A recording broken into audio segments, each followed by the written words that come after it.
तर नाशिकमधले भाजपचे बंडखोर गणेश गीते आणि गोकुळ गीते हे नॉट रिचेबल आहेत। अपक्ष उमेदवारी अर्ज त्यांनी भरलेला आहे। त्या दोघांनी माघार घ्यावी यासाठी उदय सामंत नाशिकमध्ये तळ ठोकून आहेत, पण दोघेही संपर्काबाहेर आहेत। त्यामुळे नाशिकमधून ते गायब असल्यानं गीतेंनी माघार घ्यावी यासाठी म्हणून उदय सामंत यांनी आवाहन केलेलं आहे। त्यांना संपर्क साधण्याचा प्रयत्न केला जातोय।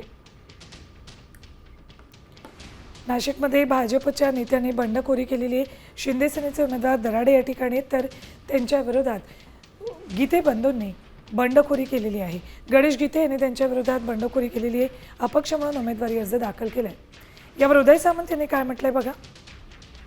मी म्हटलं गणेशजी असतील किंवा त्यांचे बंधू असतील, गोकुळ या दोघांच्या बाबतीमध्येच मी बोललो की गिरीश भाऊंनी याच्यामध्ये पुढाकार घेतलेला आहे आणि माननीय गिरीश महाजन या मंत्री महोदयांवर ते ज्येष्ठ आहेत, आमचा पूर्ण विश्वास आहे त्यांचं ते ऐकतील।